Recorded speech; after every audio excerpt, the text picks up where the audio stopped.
to do that. Hey guys, it's me. I have a rant to do. This one is about people who invade personal space, whether in person or through electronic or telephone communication. As a public figure, it's expected for there to be a lot of fans, a few to be overly friendly, and even fewer to be downright creepy. Granted, I'm not huge yet, just a little over 400 subscribers, and I appreciate every one of you. But ever since I started getting bigger, there have been more creepy people trying to get in touch with me.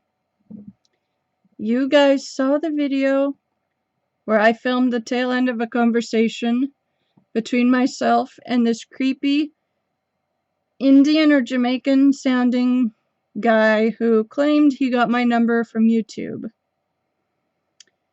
You guys were unanimous in saying that that guy sounded creepy and possibly dangerous, so I shouldn't entertain him by talking to him anymore.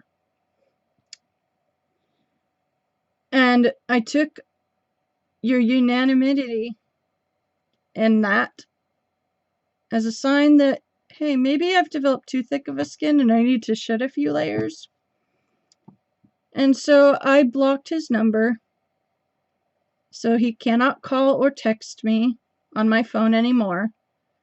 But he still has access to my public Facebook page where I can choose whether or not to reply to his messages. That's the whole purpose of my public page, so that you guys can interact with me one-on-one as I choose to interact with you. Because I like getting suggestions, advice, or feedback from you guys on there. And I've developed a few good friendships through that. So you guys are free and welcome to message me through that. But you're not welcome to call me on my cell phone unless I have directly given you my number and said it is alright if you call me. Now, an hour ago, my call logs showed that the guy tried calling again, but the call was blocked, so my phone never rang. I use the Truecaller app because they are good at identifying spam numbers and blocking them so that they won't bother you. And so I use that app to block him. So my phone won't ring. I won't know he's called unless I check the call log. Then it'll show the number called, but it was blocked. That feature has been very useful for me, and I encourage you guys to download it as well because it's totally free to use. But my point in this is several points, actually.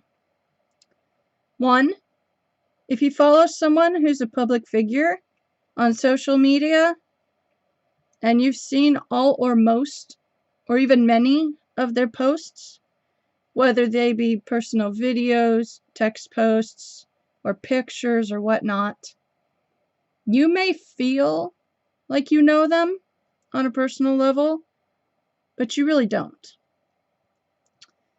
All you know is what they are sharing on media.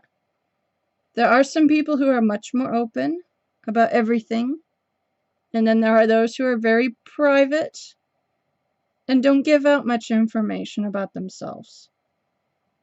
And with that, I say to each their own. I am comfortable with sharing a lot of information about myself, mostly my health issues, just so that other people with health issues will know they're not alone. And so other people who know people with health issues will be able to hopefully better understand what it feels like for their loved ones to deal with the issues that I deal with. That's why I'm so open about that stuff, to educate and empathize with others. Now, again, You may feel like you know someone just because you follow them on social media platforms, but you really don't. So it's really creepy, unacceptable, and disturbing as a public figure to have anyone I don't know call me directly on my personal cell phone to chat. And you guys brought that to my attention, how very creepy it is. I don't like it. I don't even talk on the phone to a lot of my friends, people who I'll hang out with in person. I will just use texting or Facebook messaging for that. I have a very, very small number of people who I will talk to on the phone without hesitation. Even certain close friends, if they call me out of the blue, I'll be like, why are they calling? What's going on? So for a total stranger to call me and act like they can just chat, no, you can't. So if you think you know someone just because you follow them and you want to talk to them, don't. If they have a public fan page meant to allow interaction between viewers and the person on the media, use that. But don't look for their phone number. And if you find it, don't call. Because that's creepy and upsetting. 2, it's not a good idea to have your phone number so easily accessible. I made the mistake of having my phone number on my personal Facebook and allowing people to be on my Facebook friends list who I didn't really know. And you guys know that story of the Christmas Eve creeper and how that happened. So I took my number off. So I encourage you guys to be careful in what you share on social media and the means that you allow people to contact you with. Just be smart and safe. I know I was unnerved to have a total stranger call me like that. So just be careful.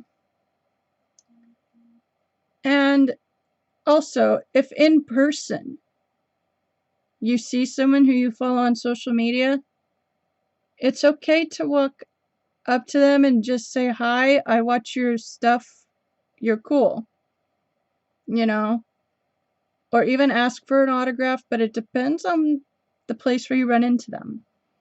If they're out grocery shopping or doing any shopping, it's best to just keep it to a minimum of, hi, my name is, and I watch you on YouTube, or I follow you on Facebook or Instagram or whatever, and I love what you do. Keep it up, or something to that effect. That is acceptable. That will make the person feel good and not at all threatened. But if you see them and you walk right up to them and get in their face and you're like, hi, I love you, you're awesome, and you try to hug them, that is extremely unwarranted and uncomfortable. I have not had that happen, but I know of others who have, and I could see how much it bothered them. So remember to respect people's personal space, both on online interaction, telephone interaction, and in-person interaction. Some people are super friendly and they will allow you to come in for a hug in person, or they will talk to you if you call them, but others, like me, will be on the more reserved end of the spectrum. So just be smart, use basic social etiquette, and treat other people the way you would want to be treated. Just think about it. If you're a public figure and a total stranger called you up acting like they knew you just because they watch your videos, or they wanted to just chat to get to know you, think of how uncomfortable that would make you feel. Imagine how unnerved and possibly scared that might make you feel.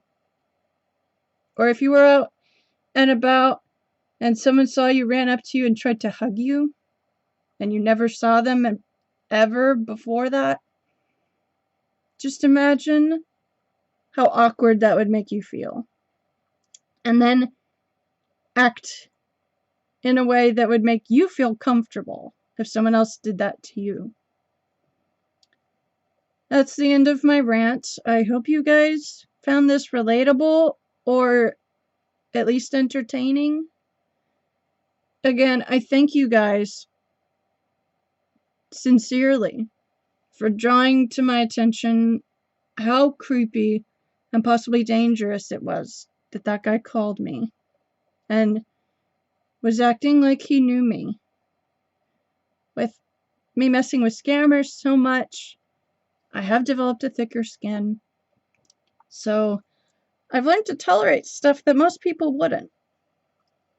And I'm trying to realign my mental compass in determining what behaviors I should tolerate, what ones are iffy depending on the person, and what ones I should not even think of entertaining. You guys have been very helpful and encouraging to me. I value each and every one of you, and I thank you for your continued support. Again, I hope this video was useful to you, and thank you for watching. And since I did get my injections, I am going to be better. Hopefully fewer headache and migraine days. So I will be able to film more, and you'll guys see more of me. But thank you guys for sticking by me. You're all awesome. Hope you guys have a great night.